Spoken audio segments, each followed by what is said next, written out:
Hello, everyone. Oh, hold on. Air conditioning. Gotta turn that off.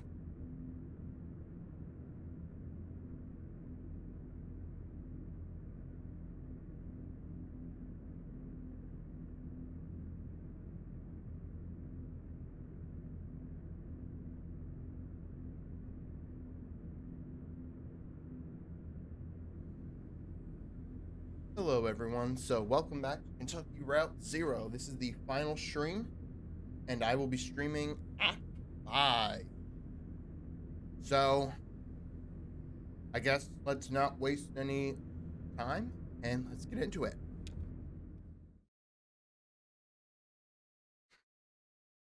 Act 5, Scene 1.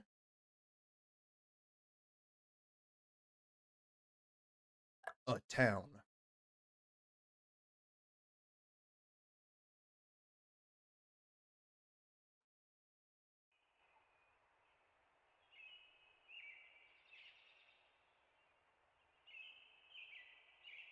Hey, Dog Nozzle.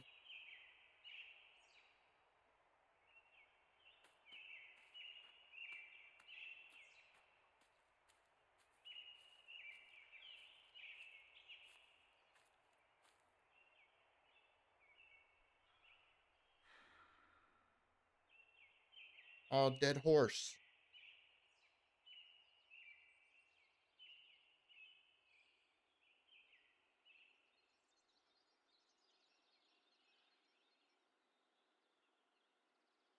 Give me just a minute. How did this all fit in that truck? It's bigger on the inside. I think it rained. Rained a lot, I mean.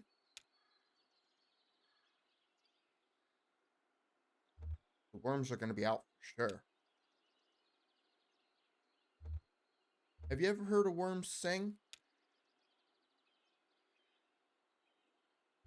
They only sing if they trust you without reservation. The worm song is completely unique. So, where is 5 Dogwood Drive? Right. No idea. Maybe we should split up?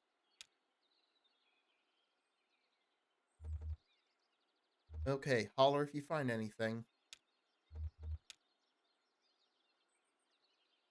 I'm the cat.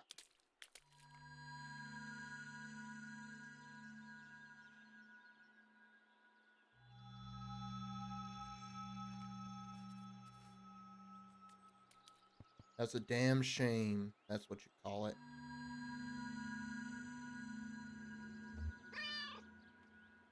Distressed meow. On to the cat. Well, what do you know anyway? Sorry. I'm just upset.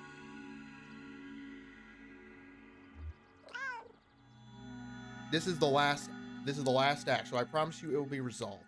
You're right.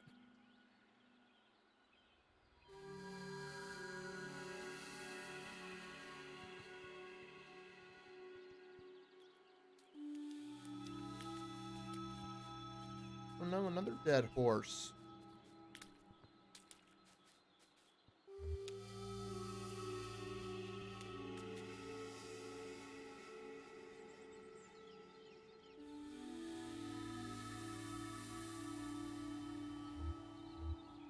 And now you'll return to Chicago?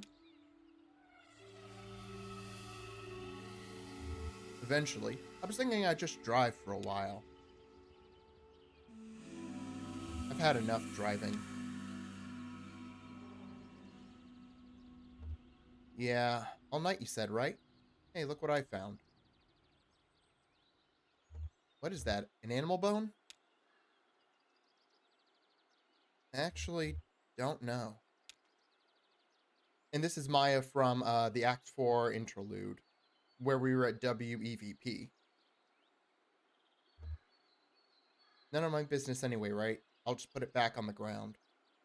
There may have been some lingering daylight left at the beginning of Act 1, like the sun was just going down.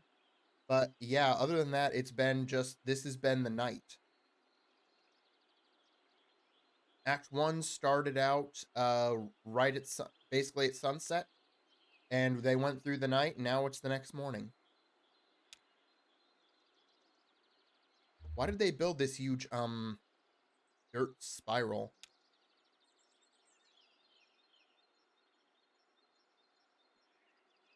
Most of these ancient earthworks are thought to be burial mounds. This one definitely isn't. To be honest, I don't know what it was for.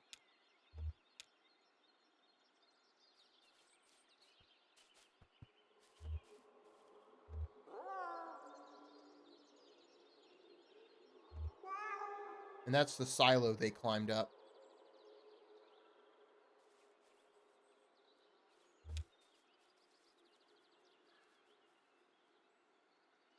Junebug and Johnny strained to hear the noises coming from the well.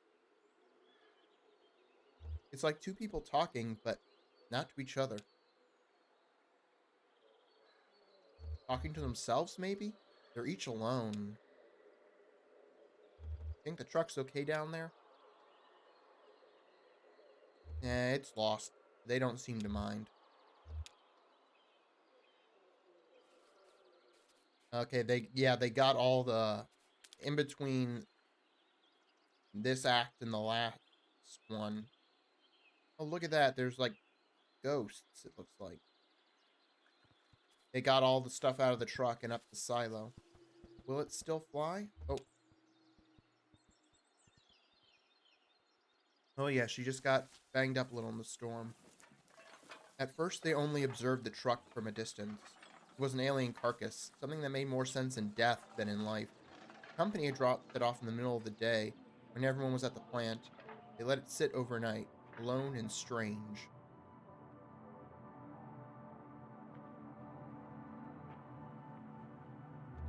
Oh, I clicked on truck. Nikki thought it was ridiculous, but Ron approved. To Elmo, the truck was simply beautiful. Let's go with Ron. The truck reminded him of New York City, which he'd visited once by bus and which had made a great impression on him, especially the mountains of garbage that dotted the sidewalks. The truck didn't smell yet, but it would. A glorious patina built up over decades of progress and labor. Of course, there was nowhere to drive it. Even Ron conceded that. Everyone had to agree this was money and attention that would have been better spent addressing the town's drainage problems. Maybe finally get started on that damned messianic ditch.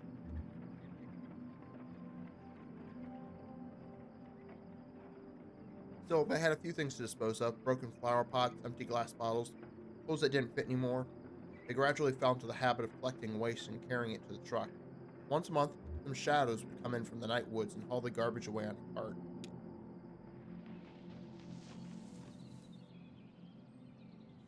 Will it still fly? Oh, yeah, she just got banged up a little in the storm.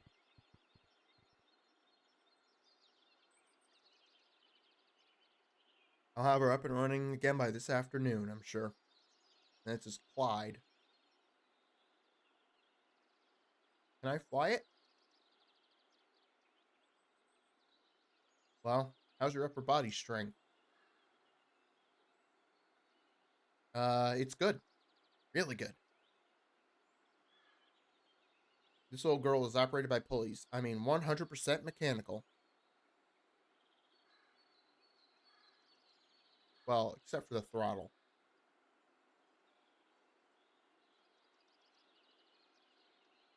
I could do that. I admire your confidence, young man. Yep, just a little bent metal. I'll have her skyworthy again in a matter of hours. Wow. I've been doing this a long time, kiddo. Sorry, I am eating something. I had a hasty dinner and I'm eating it now. So I'm trying to talk while I chew.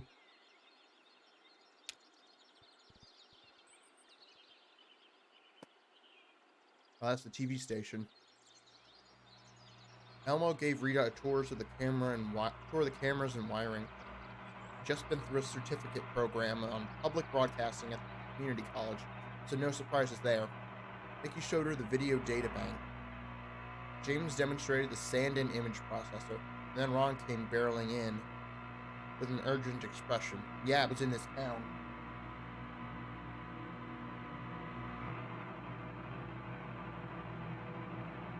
Now let's go public broadcasting.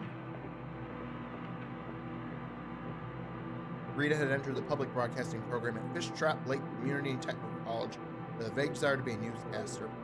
One of her instructors got her excited about pirate television, and she followed threads through TV and activist communities until she found herself here, somehow volunteering at WEVP TV. Ron's news was clearly bad news. Rita's heart sank a little as they listened.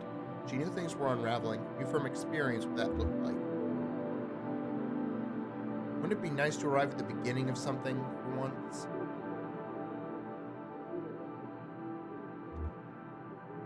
But as she listened to Ron detail the power company's sudden withdrawal from town affairs, she heard other possibilities.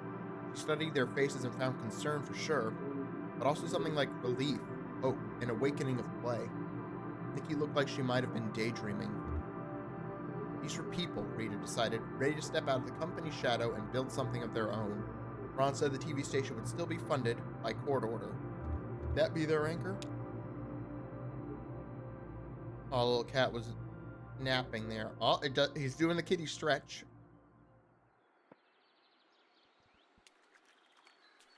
Slow-mo crow.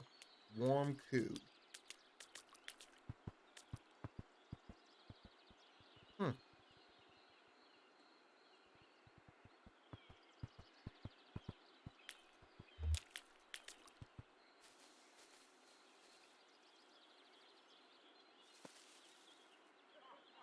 6 or 7 men stood in the sun about a dozen yards from the ditch, and he could hear them laughing.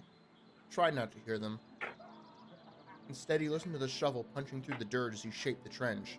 It was wet dirt. Mud, really. It made a hungry sound as he shaped the trench walls. One man was louder than the rest. He had a nervous laugh that sucked up all the air around him.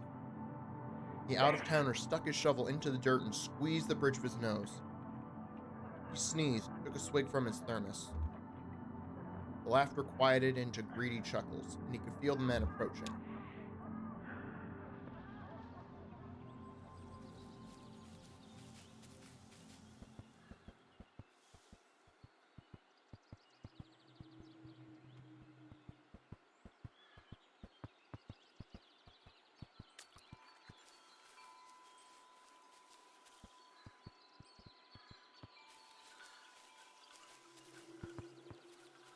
Waffles for any weather.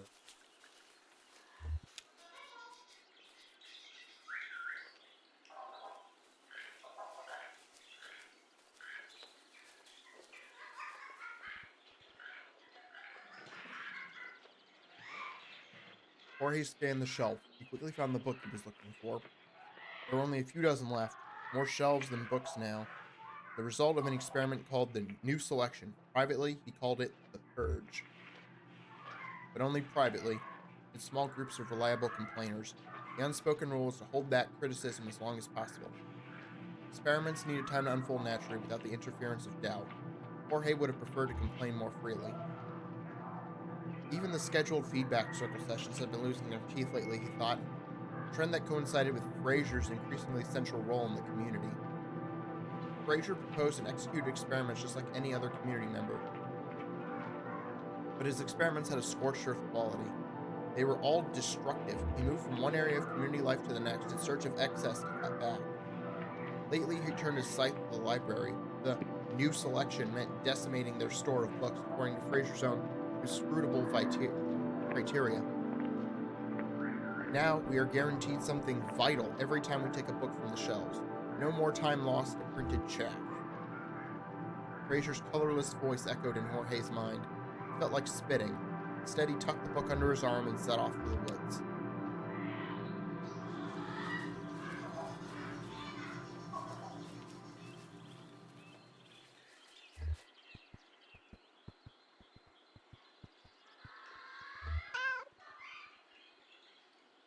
greeting meow. Oh, hi, kitty. Where did you come from, huh? Follow a bird up here?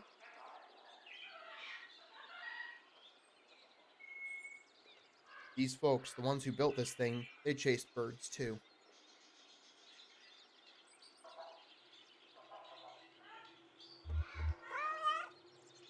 Intrigued meow. Really? That's what they wrote. They followed some migrating birds up here from Central America.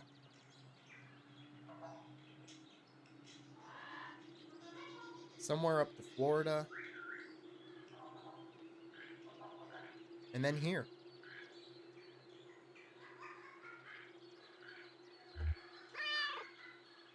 Skeptical meow. Well, that's what they wrote anyway. I guess it might have been a metaphor.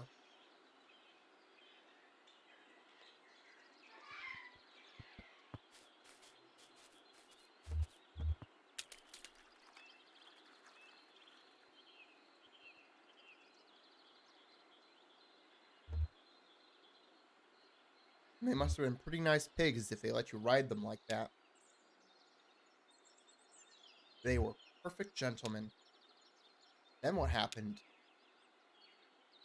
Then I found the library of television. There were TVs everywhere as soon as you walked in the door. Every channel was playing at once. Each tiny hair on my ear canal was listening to a different TV. There were so many voices.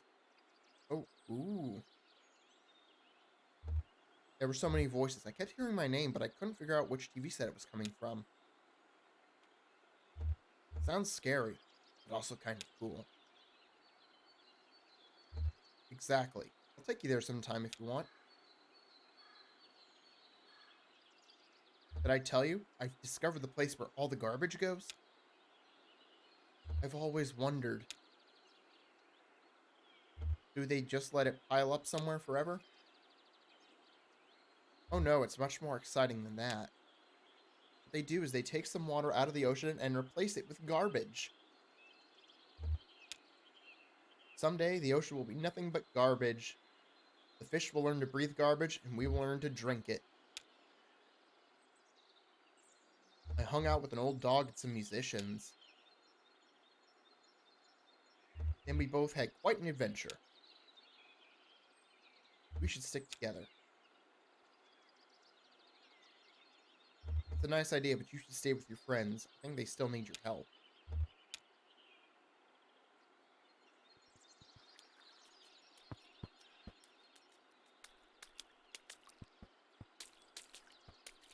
This shouldn't have happened. We should have prepared better.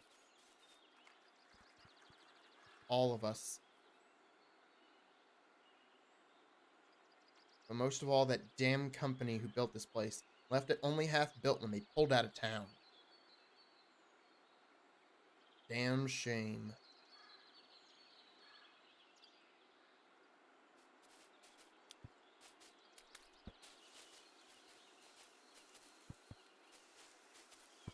So not too sad. No, I think it should be happy? Right. It's a remembrance. Right. Like a monument. Totally. So they should be represented with dignity and respect, of course. Of course. But not to the point where it makes everyone feel like they have to be serious when they're standing under it.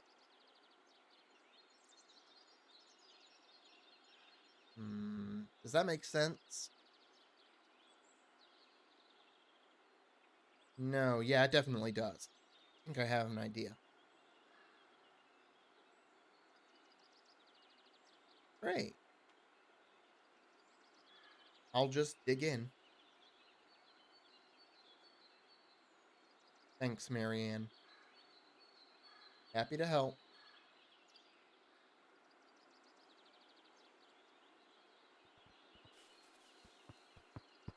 Think it'll rain anymore? Nah. I don't see any clouds.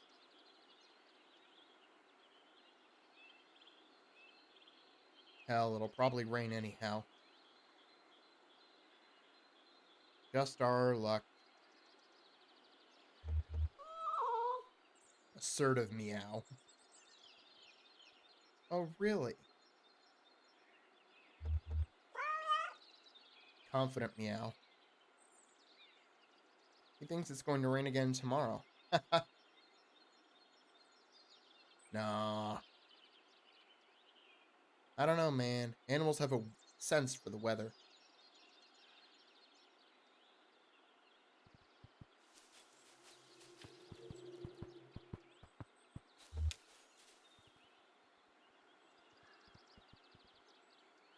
Paint some chalk in the small bag, diary in the large bag, stuffed dog in the small bag, photograph of Chris in the large bag. No, in the small bag? Sandra couldn't decide. Should she keep the photo of her husband, or should Alex keep the photo of his father? Yeah, geodesic domes. She dreaded the separation from her son.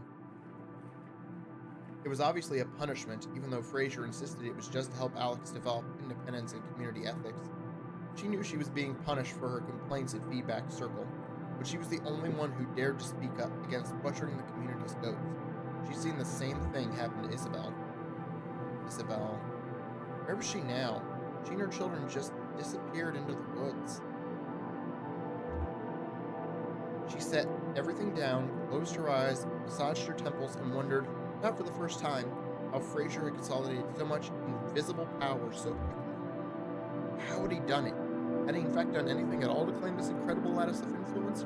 Or had they simply, blindly, given it to him?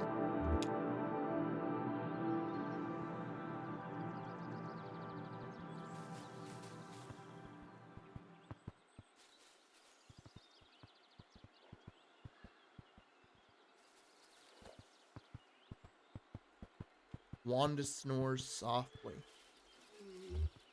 I'll let her sleep.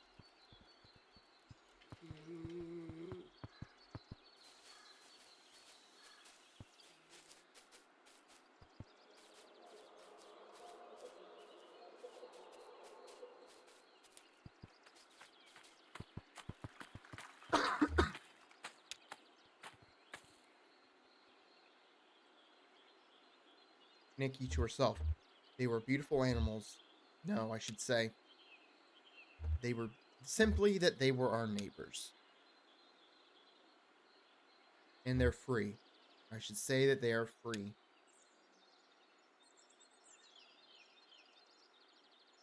Only, what do I mean by free?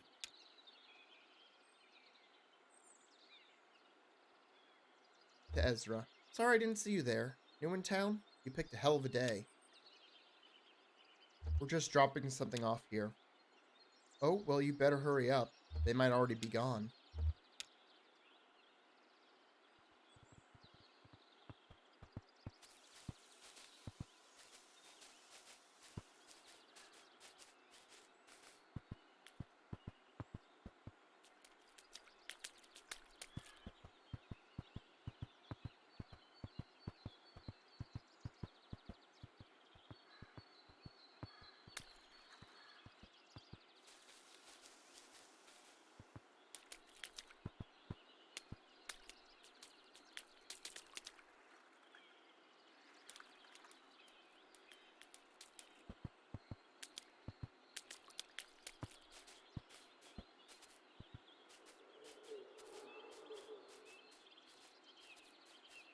Oh man, this is... Oh.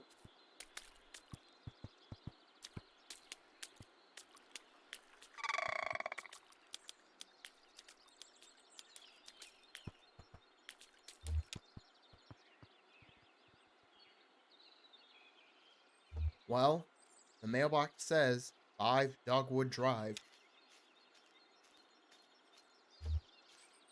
Is there any mail in there? Like if someone wrote... like if someone wrote them a letter. Maybe their name is on it. It just showed up. The house.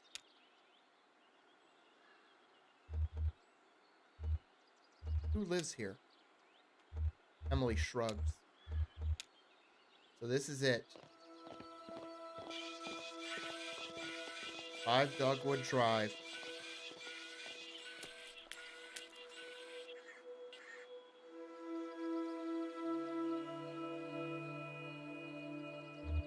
Nobody lives here?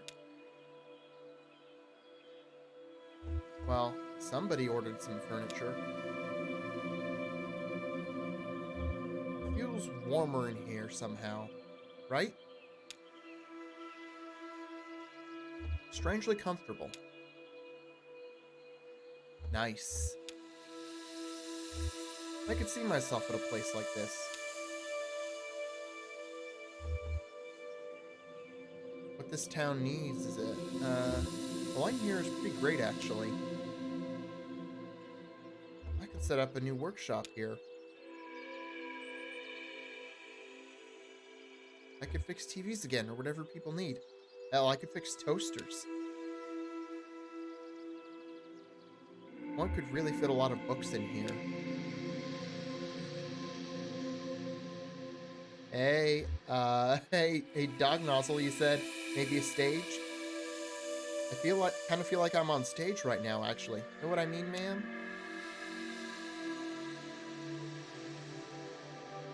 Yeah, but who's the audience? Everybody's leaving.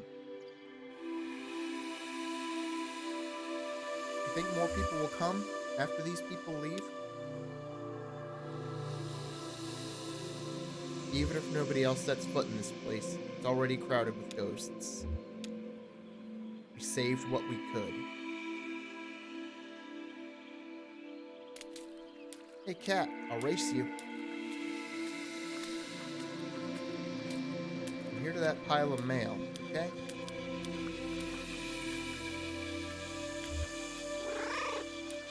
Affirmative meow.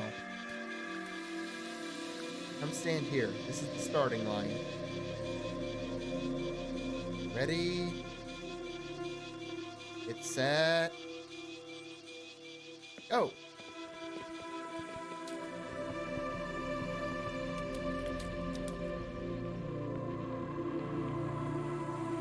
Alright. Wow, you're pretty fast. I'll get you next time.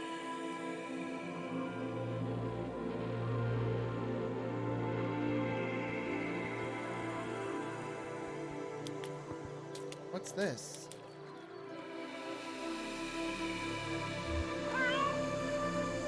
Curious meow. Oh man, it's totally broken.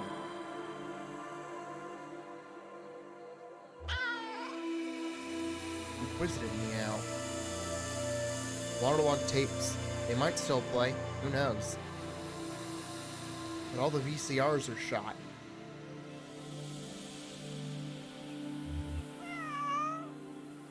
Sad meow. I don't even know where to put all this. I hate to call it trash.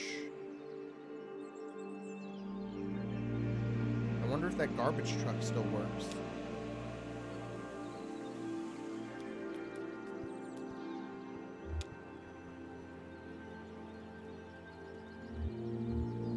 It ain't like it used to be around here, I'll tell you that. What changed? Cass is gone. That's a big change. Tell me about Cass. Oh, what can I tell you? She loved her nephew and nieces of brothers who started our little community of pilots. She doted on Beth, the wild one.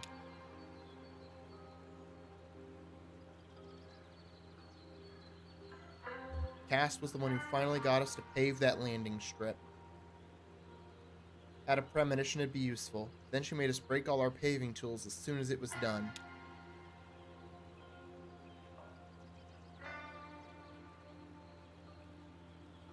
There was one thing Cass always insisted on about this place. No roads leading in or out.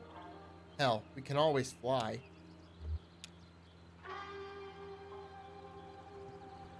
Yeah, so this town was mentioned in the interlude of Act 3 on the phone.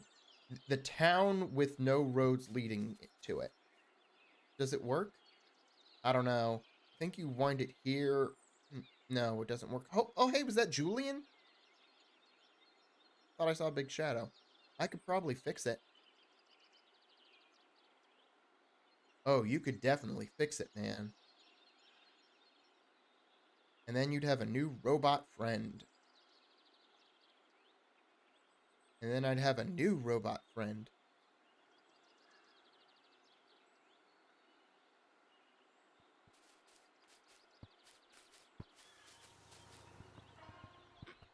Marianne clears her throat.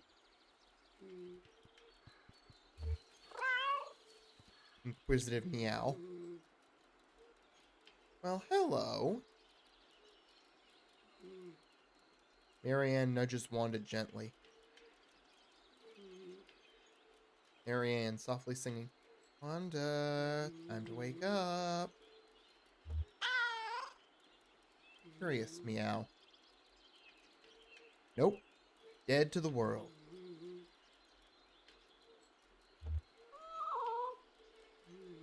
Probing meow.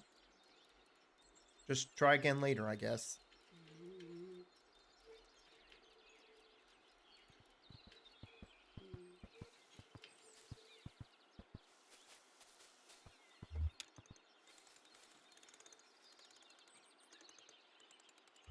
There's really never been a road to this place? Why not?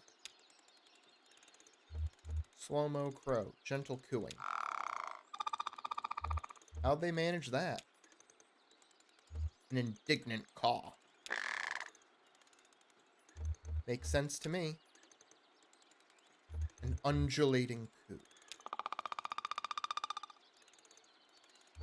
Yeah, okay. Will you stick around to help? One confident caw. Okay then. Guess we better get started.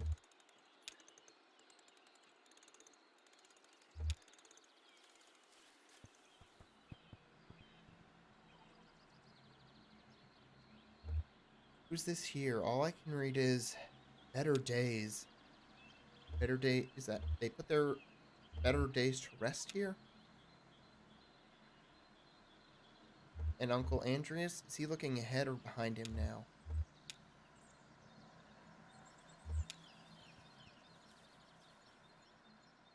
The seer reclined high in a tree, carving fine details into a small wooden pipe.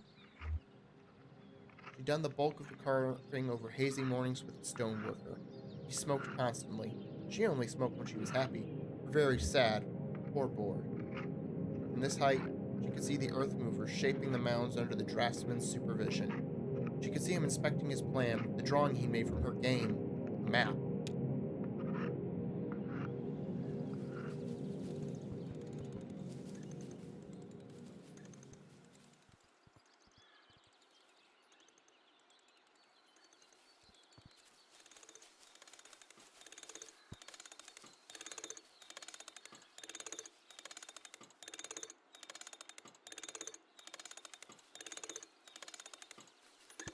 He's hauling the bodies out.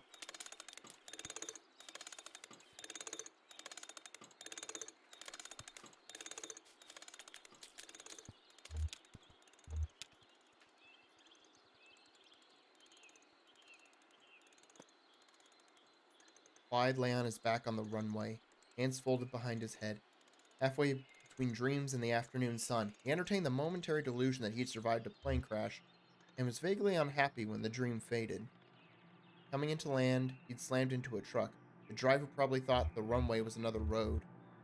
The roads were full of trucks coming and going these days, filling the town with strangers ever since. But he couldn't remember any more of the dream. It was fading quickly and irretrievably, that uniquely frustrating death of past dreams. All the state said they wanted was to knock down some trees, many trees, and build a road tying this small town to the larger web of streets and highways that entombed the rest of the country.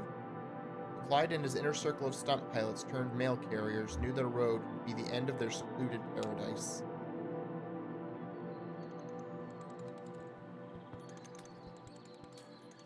Choppy seas today, Captain.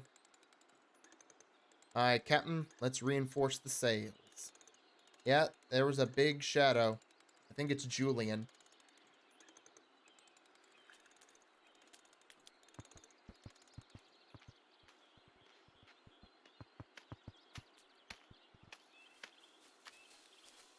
Yeah, I'd be worried about that too. Well, and it isn't just the rodents. The floors are mostly rotted, I think. You fall right through. I'm surprised they're still standing after last night. All the buildings? No, no, most of them have good bones. It's just these ones the power company built that are rotten. Oh, okay. Yeah, the power company moved in here a while back and set it up like their own little town. For the workers. But they didn't build them too good, huh? It's garbage. They couldn't be bothered. I lived in that one over there, in fact, when I first came here to work at the power plant. Oh, yeah? I wouldn't set foot in there now, though.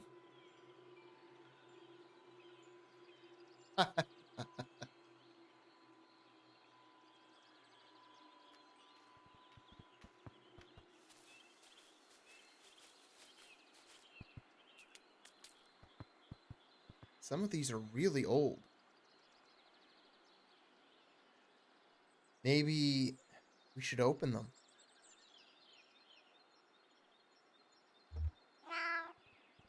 Scolding meow. He says not to open other people's mail, kid.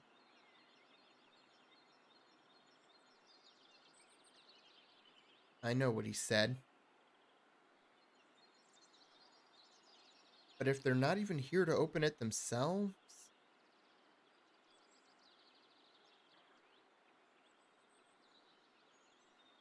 I won't tell a soul. The figures walking around are ghosts. Not ghosts in the traditional sense, but they are ghosts representing, like, the people in this town and their past. Like, see, this icon here is with these two ghosts. And it tells a story about the town. Rita tore up weeds. Elmo stood next to her with a bucket. She passed him the uprooted weeds, and he stuffed them in the bucket. They worked this way for a few hours. Dark clouds drifted slowly closer, but wouldn't arrive until evening. So yeah, this is Rita and Elmo here. Yeah, it's not that they're dead. It's like the remembrance of things that happened in the past. Rita and Elmo left to get some tea. The bucket of weeds sat warming in the sun. The dandelions wilted and the clover dried. Some wayward insects continued to eat. Yeah, it's meant to give you, like, just its background on the town and the people who live here. When Rita and Elmo returned, they assumed the same roles and continued working. The garden was coming along as well as they could hope, given months of neglect. When the plant shut down, the company abruptly pulled out of the area and took a large part of the town's population with it. This included the Carver family, who attended this garden, the largest and most productive in town, for years. Rita and Elmo worked until it started to rain. The rain washed their sweat into the dirt. Yeah, and see, now that I've done it, they disappear. Until finally it just gave way. They didn't let you finish. That's all. If they let you finish, oh, forget about it. This place would be dry as a bone. You always did good work. Inquisitive meow. It's a memorial.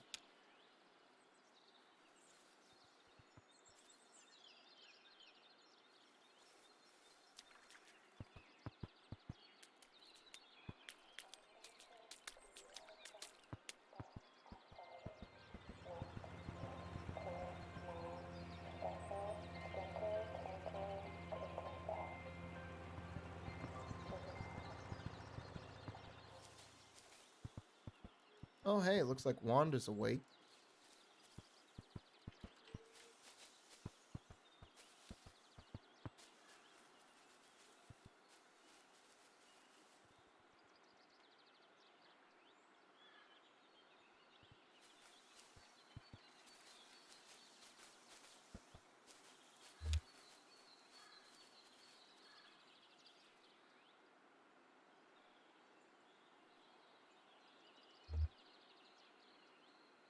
I'm just curious, I guess.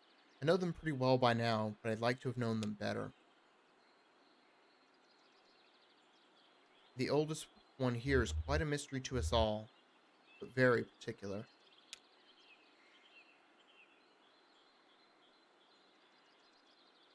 I leave the radio on for her at night, somewhere between stations so it's just hissing. She likes the hissing, I think. I can't say why.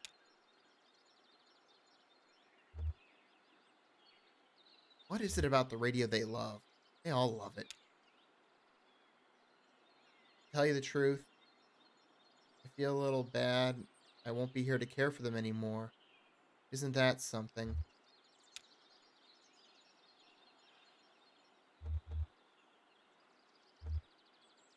For me, it's back on the road. A performance in Nashville.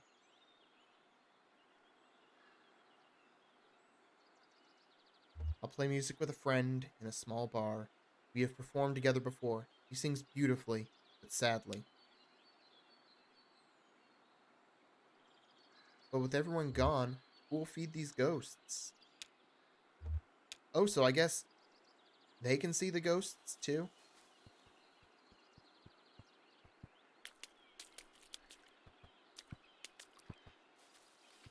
Huh.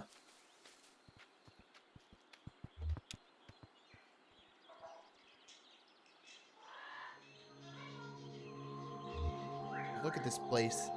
The library. Ah, what a mess. I, I'm basically like this building's only next of kin. Because I've chosen to be the one to remember it. I'm the designated rememberer. I have a gallery of obscure corners I revisit in my head each night. It helps me fall asleep. I like that kind of history, the lived in details. That's how you know people have always been people, always made choices, and nothing was inevitable. Yeah, this is a special place. I feel a little guilty. But it's time to move on, you know? For me, anyway. Junebug and Johnny walk up. Oh, hi. Hey, aren't you... Yes, I am. We were talking about the library. Read it to Ezra. Is this your family? Ezra. Johnny looks at Junebug. That's right. Oh, what do you say, kid? Yeah, that's right. This is my family now. Ron dug a grave. Hey, this book's in pretty good shape.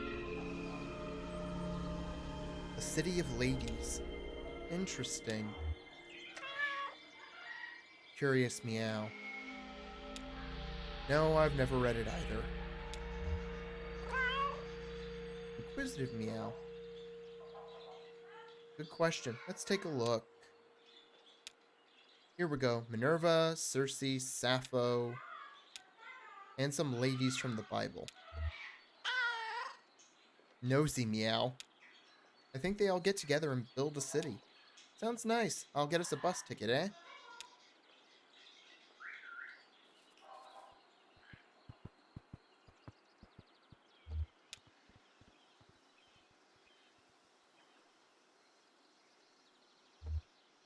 But before that, it was the company store.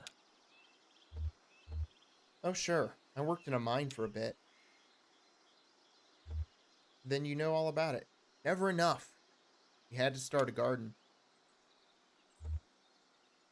But some things you just can't grow.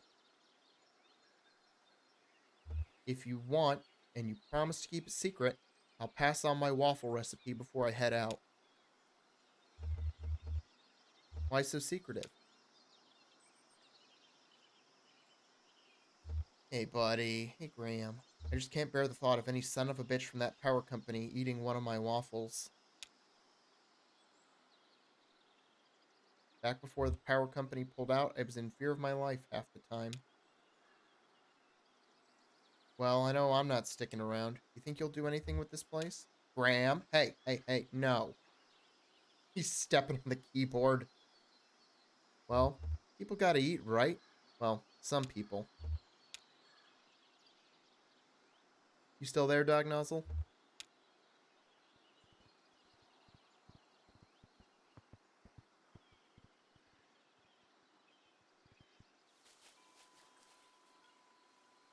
3A, make paper flat. 3B, bring bottom left corner up to top right corner. 3C, with crease with firm, steady pressure along diagonal fold. Nikki applied only gentle pressure. Looser flowers felt more alive. She rolled her wrists. It was the 6th hour of her assigned company store shift. She made dozens of flowers.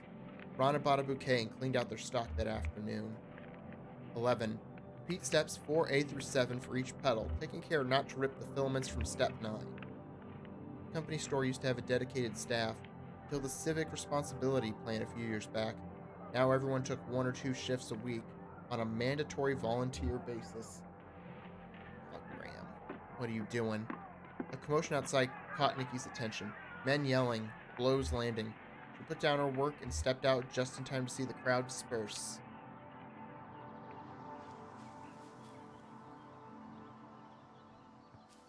Graham, hey, hey, hey, I need you to... You can't just come here and walk all over my keyboard, buddy.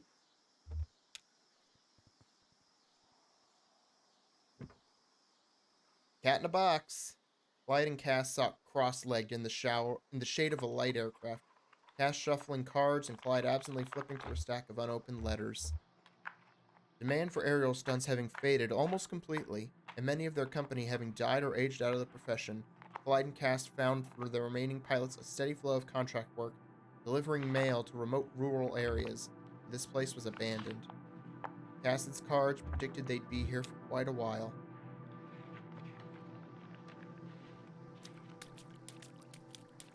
Hey, they're filling it up.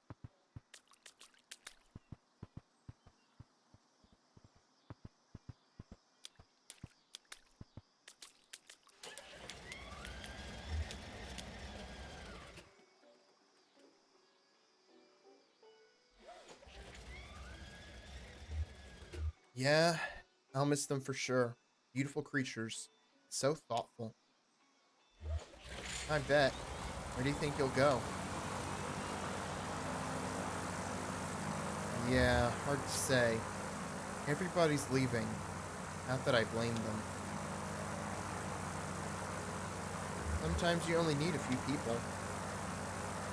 I think the ceremony's around dusk. Ceremony? Yeah, we'll stick around. Nowhere to be. Where are you flying to? Flying? Huh. I'm just checking to see if everything's working okay. You could fly her somewhere if you wanted to, though, right? Of course! So why don't you? Here we go. Keep your distance now.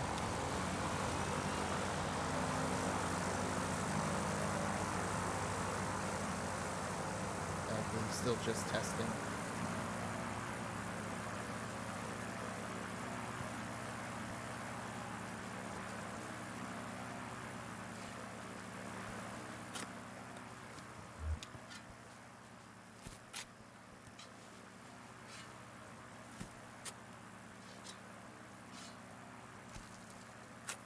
This weather makes you kind of wish it never stopped raining. You'd think after a big storm like that, the humidity ought to break. No such luck. How much further down should I go in? 6 feet's the rule for a person. Let's say the average person is 5'9". The neighbors were about... Now what I can't figure is, for purposes of burial, do you measure from the front legs or the back?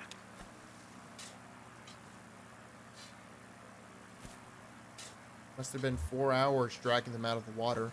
I got their measurements down now, carved into my muscles. Permanent.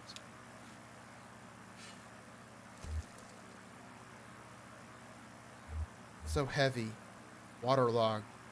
God, that's not how I want to remember them.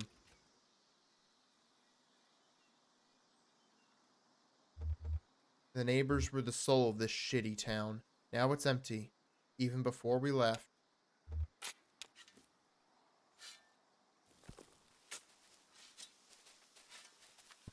Aw, damn. There he goes. Can we go in after him? In the bushes? Yeah. After the raccoon? Yeah. But it's probably full of thorns. Yeah, but raccoon. It's not happening. Okay, okay. Oh, don't pout. Tell you what, if that raccoon comes back into town, we'll leave some food out for him. Yes, ma'am.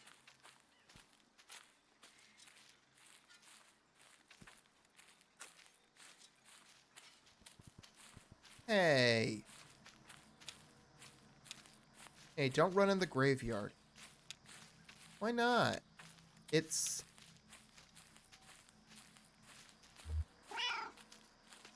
Annoyed meow. Agreed.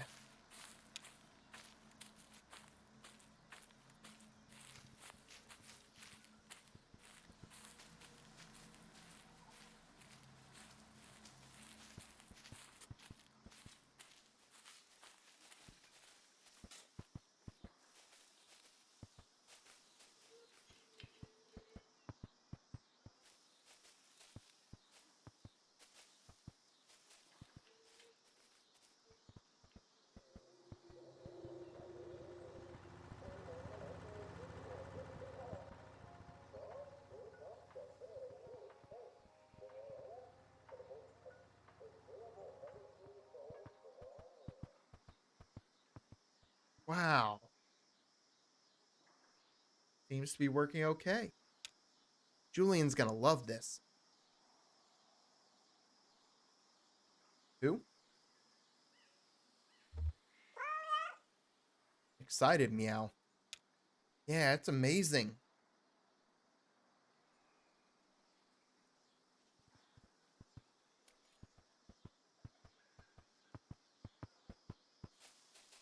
I even lived in there for a bit. No way. Yeah, too drafty. I moved out one winter and never looked back. It gets cold? Sure, when the sun is down.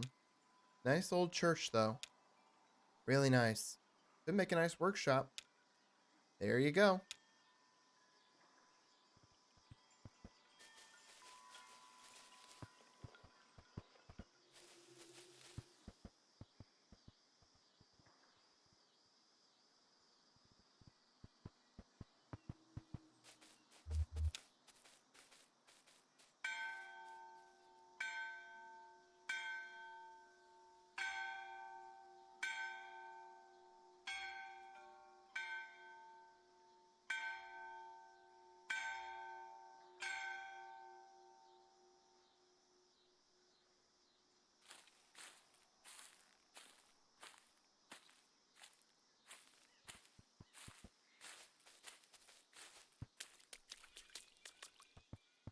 Are they all gathering for the ceremony? Yep.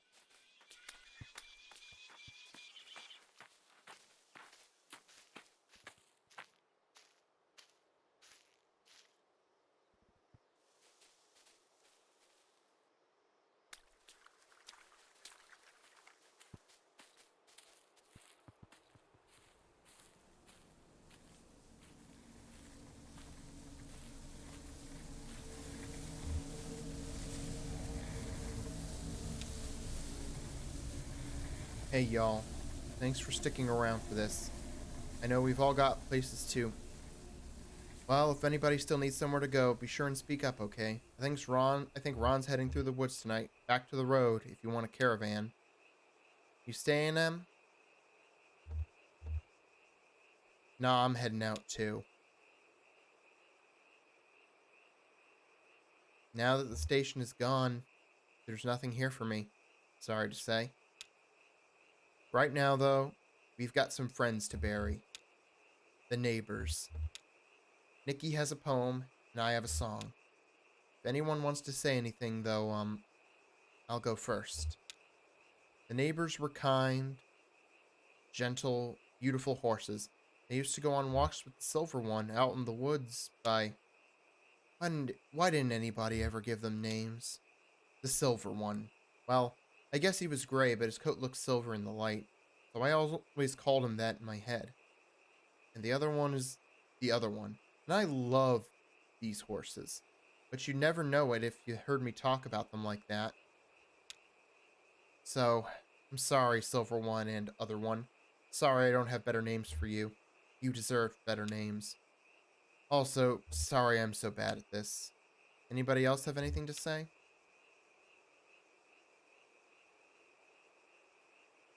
We didn't give them names because their names weren't ours to give. The horses were here before us, you know? They came with the people from Central America, you know, the Utopians, the people of nothing. The people of nothing arrived by horseback in October, and their first experiment was to free the horses. That was generations ago, of people and horses. I don't know when we started calling them the neighbors. We should have called them the people, I think. They were the only constant residents of this place for over 100 years. Now they're all gone. Who are the people now? Ron, I've got something to say. I just want to say these horses used to crap on my floors, but it never bothered me too much. I never mentioned it to anyone. I didn't want to make a thing out of it. But if we're clearing the air, well, that happened, and it's okay. I mean, recently, too. I was cleaning up horse crap just a couple of days ago, but I'm saying it was okay. Would have been okay if any of you wanted to crap on my floors. I just want to say that. I would have cleaned up after any of you if you crapped on my floor. Thanks, Ron. Okay, I guess we better move on. Nikki, you ready?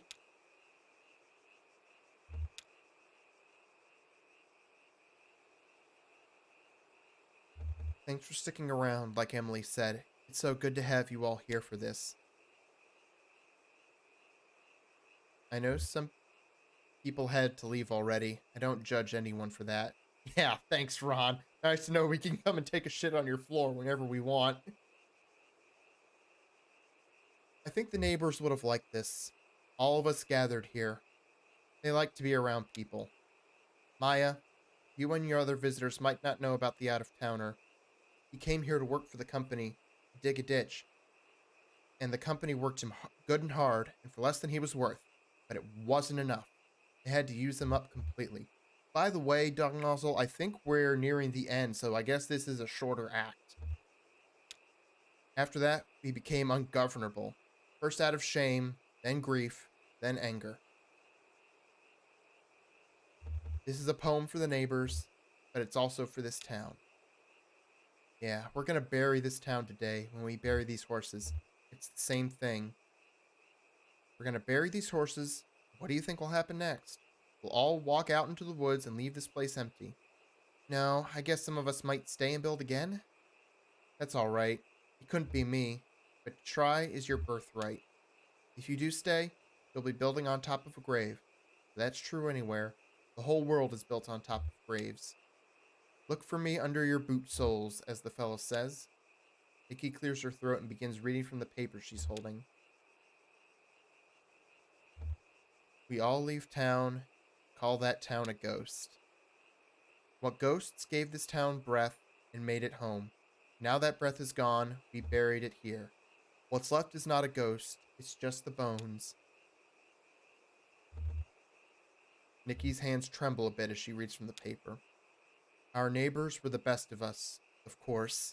It's always so, our better selves, clear of ourselves, where we can see their glory glow. They glow now underground, our friends with love. Our neighbors left us here, though not alone.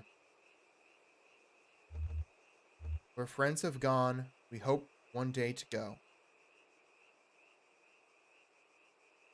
Here, where we lay our town and friends to rest.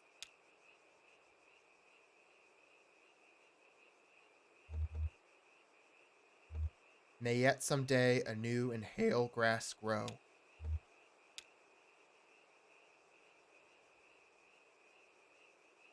Then we buried the horses. I've heard of a land of joy and peace and wonderful life. A beautiful place of mansions fair and skies so bright, where all who believe the Savior dear forever shall stay. And having been saved by grace divine, I'm going that way. I'm going that way. I'm going that way. Yes, dear, the Savior I adore is with me each day. I'm clinging to Him and never to stray. Just singing praises all day long. I'm going that way. Well, glorious news I tell and sing as onward I go. For those who are still astray in sin, my Savior may know. I want them to sing that praise above some beautiful day. For glory to Him who died for me, I'm going that way. I know I shall meet Him at the gate when trials are past. I know I shall meet Him face to face in glory at last. Oh, I believe that when we meet, well done, He'll say, while trusting that soul redeeming love, I'm going that way. I'm going that way. I'm going that way. Yes, dear, the Savior I adore is with me each day.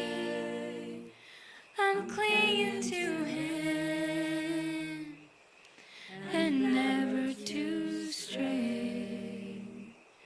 Just singing praises all day long. I'm going that way.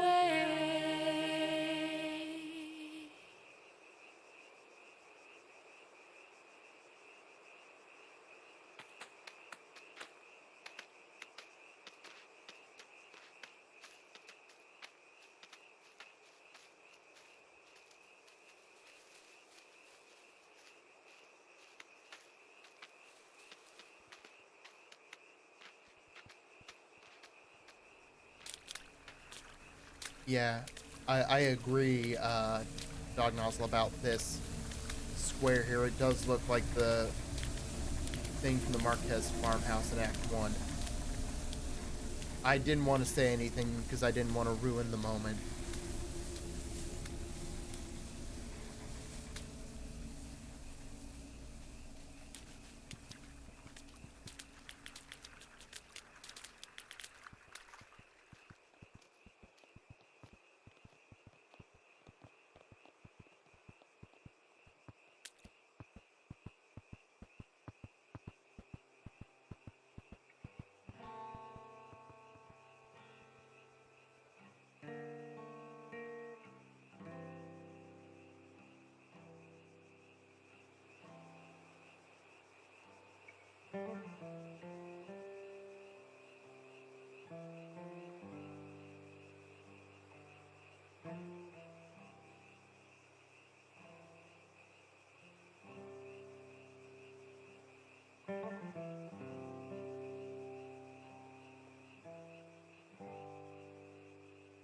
And they finally did it.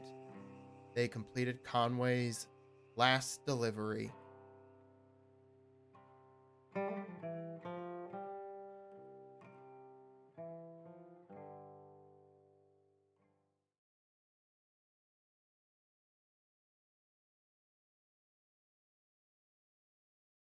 The end.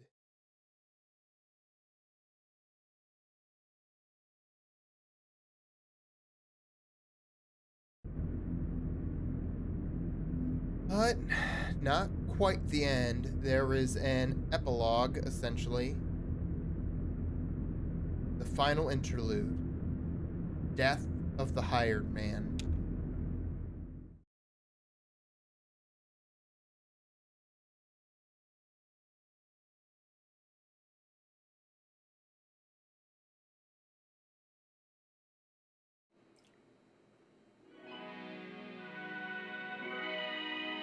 To love a red moon.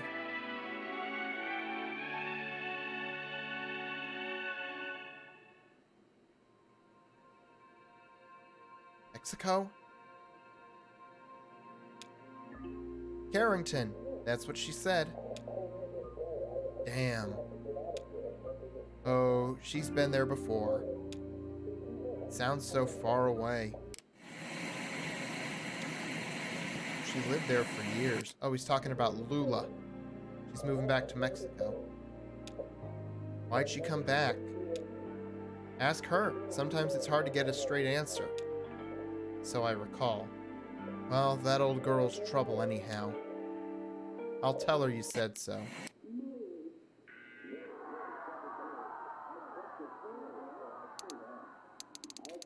Yeah, she'd wear it with pride.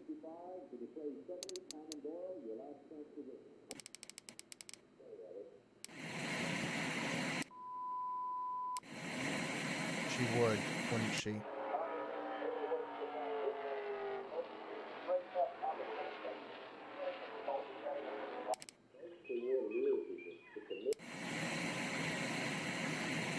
How's business?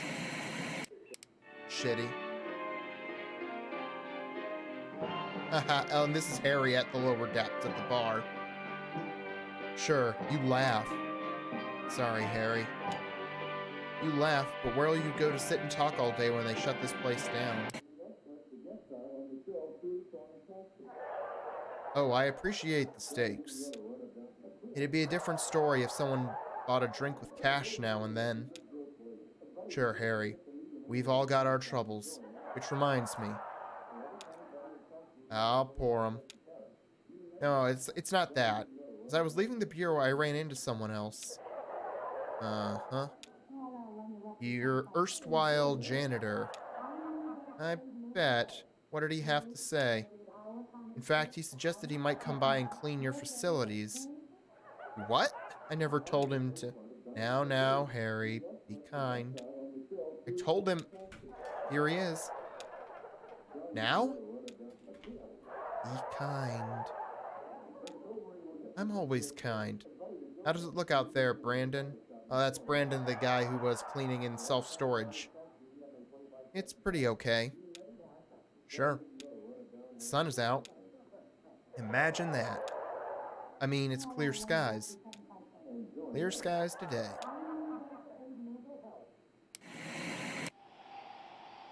Well, I'll get started. Listen, kid. Just go on back, my young friend. We'll check in on you shortly. Oh, it's just a couple of bathrooms.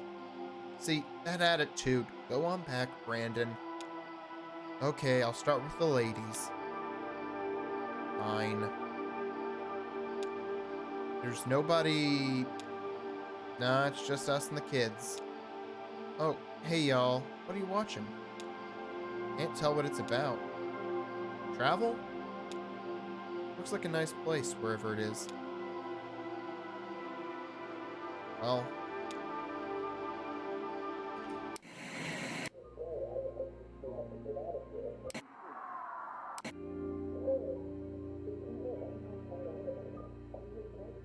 See, Harry, a little bit of kindness, and you got your janitor back.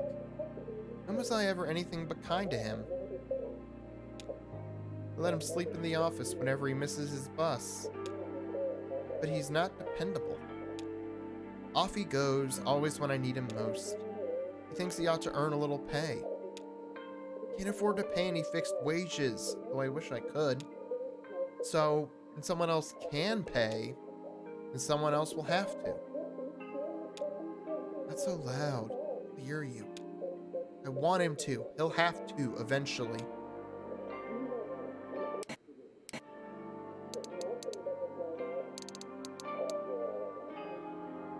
Harry, I believe you were about to pour us a couple drinks.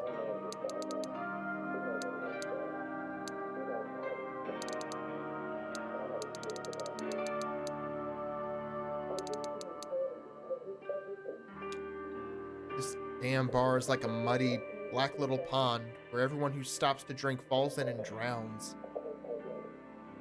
There's always someone thirsty enough. And what are you in this colorful metaphor? Just another set of bones at the bottom. I'll drink to that. Hell, so will I. They're falling in love. Eh? On TV. So, how'd it go? Your plaything. My plaything? You said you put on a play, right? I staged an experimental theater production. Yes. Pardon me. If you must know, it was a disaster. Sorry to hear that. On the topic of my production, the less said, the better.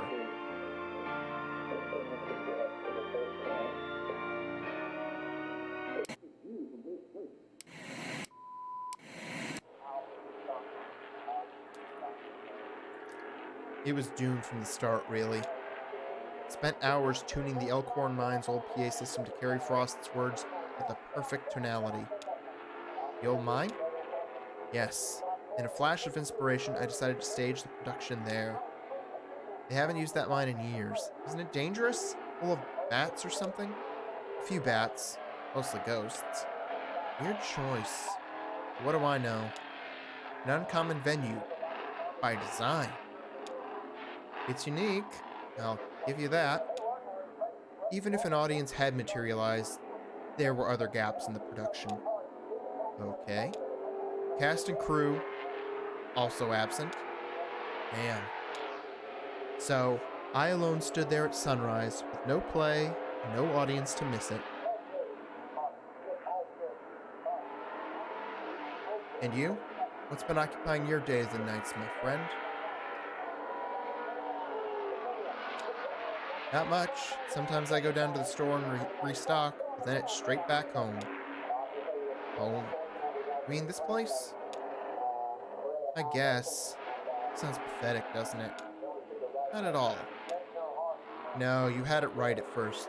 This bar is no home. It all depends on what you mean by home.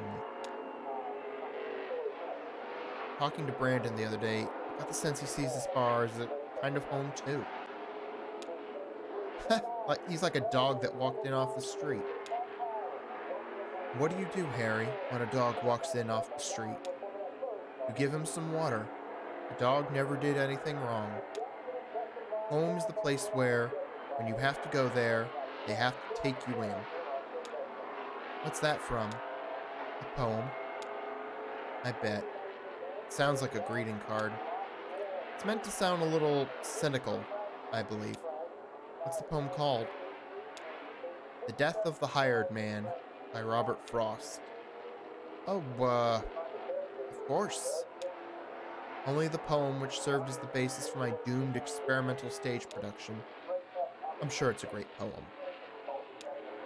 The next line is, I should have called it something you somehow haven't to deserve. Huh. Mean anything to you? Well, is he a Christian man? Frost? Yes, I think he was. With a healthy measure of doubt. And it sounds to me like the grace of God. You get it when you're baptized. It's automatic. You don't have to do anything to earn it. You just try to be worthy of it.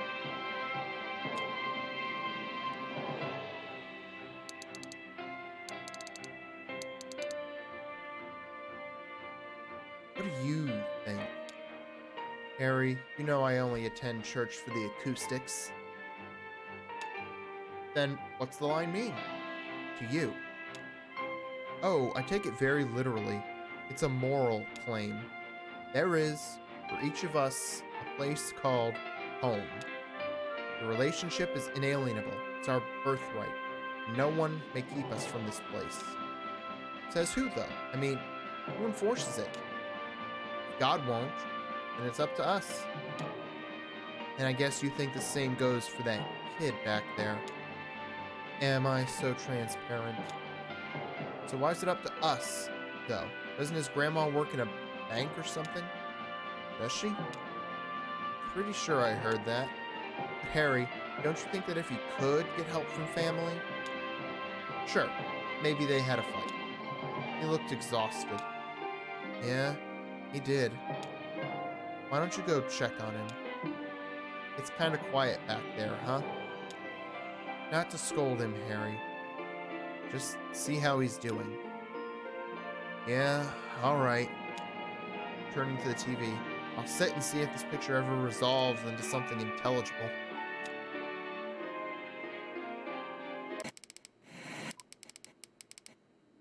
To Emily. Can't settle on a program?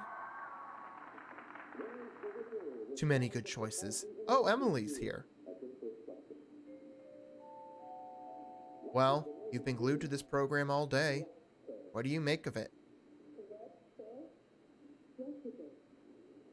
Oh, no, it was a different game show before. I mean, they're all kind of the same. Sorry your play was a bust. Live theater is always a risk. That's what makes it interesting. I agree. Sure, you're a performer. You understand. I was in a movie recently. I hadn't heard. Yeah, a western. Kind of. A glitch western. You have my complete attention. I was just thinking about your poem. Oh? Yeah, but I was thinking about it as a riddle. Like, what's the place where, when you have to go there, they have to take you in? And the answer is, home? No, it's a grave. Our host returns, but so quickly.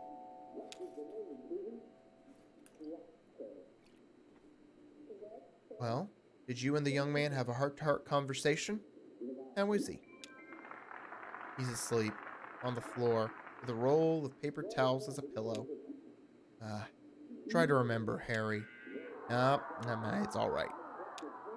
Let him rest.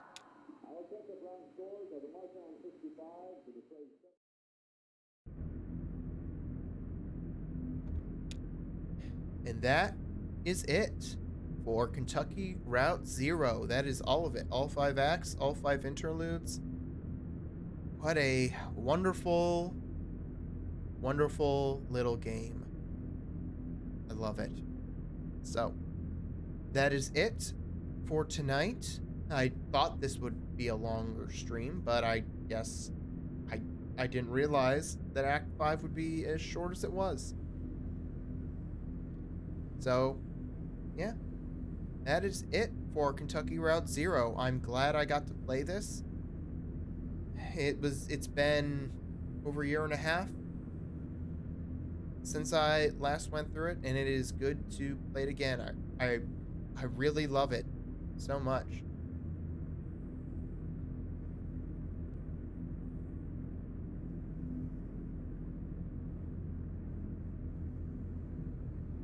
Well, thank you everyone for watching.